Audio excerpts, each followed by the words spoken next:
ও মাই god, শাহী পাউরুটি আপনার জীবনে খান নাই। আমি বলছি আপনার জীবনে এই পাউরুটি খান নাই। দেখে যান ভাই, এটা হচ্ছে শাহী পাউরুটি। আপনার যেটা ভাবছেন বাজারে যে 5 টাকার পাউরুটি, আসলে এই 5 টাকারই পাউরুটি, কিন্তু আমি কিভাবে সেটা রূপ দিয়েছি, শাহী বানিয়েছি দেখেন। সো রুটিটার অবস্থা দেখেন, পুরা মিষ্টির মতো। দেখেন আমি একটু ছিঁড়ে দেখাচ্ছি একটু। ও দেখেন, জিভে জল আসার মতো একটা অবস্থা। সো ভিউয়ার্স যারা আছেন অবশ্যই আপনারা শাহী পাউরুটিটা বানিয়ে খেতে পারেন। এটা বানানো খুবই ইজি। আগে দেখি কেমন লাগে। উম, অসাধারণ, অসাধারণ।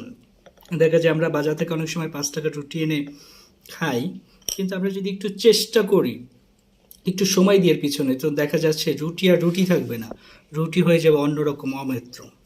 সো দেখতেই পাচ্ছেন।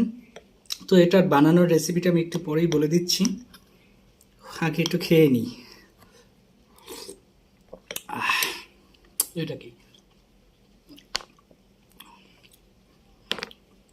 সো ভিউয়ার্স দেখেন, রুটি আর রুটি নেই, রুটির সাথে দুধ প্লাস চিনি মিক্সড করার মাধ্যমে এই শাহী রুটি তৈরি। রুটিটা এখন জানো আপনার স্বাভাবিকভাবে যে ছানার রসগোল্লা থাকে, রসমালাই, রসমালাই থেকেও জোস, সুস্বাদু।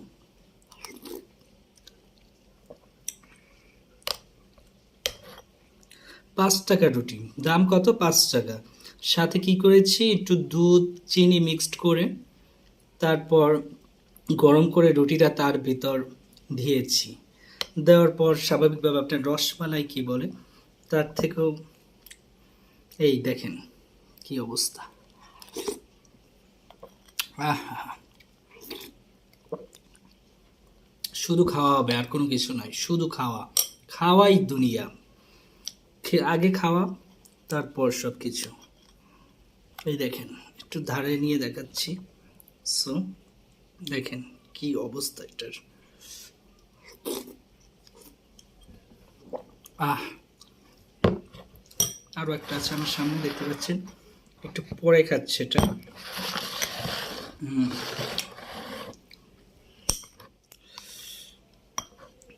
তো যারা খাননি, আমি গ্যারান্টি সহকারে বলতে পারি আপনারা এটা খাননি। হয়তো জীবনে পাউরুটি হয়তো দুই একজনে খেতে পারেন, বা পাউরুটি মাঝে মধ্যে খেতে পারেন, কিন্তু এই যে শাহী বা দুধ চিনির মিক্সড করে যে পাউরুটি এরকম বানানো যায়, এরকম খাননি, আমি গ্যারান্টি সহকারে বলতে পারি। আর আপনারা চাইলে খুব সহজেই বানিয়ে নিতে পারেন ঘরে বসে।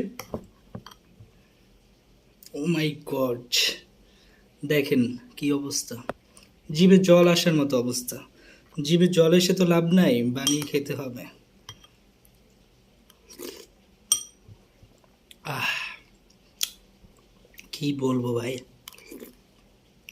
হুম হুম হুম, সেই অসাধারণ।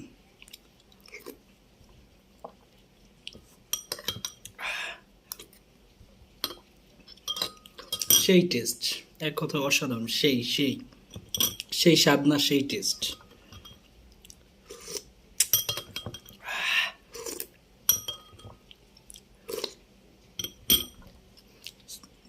সো ভিউয়ার্স ভালো থাকবেন, সুস্থ থাকবেন, দেখা হবে নেক্সট কোনো ভিডিওতে।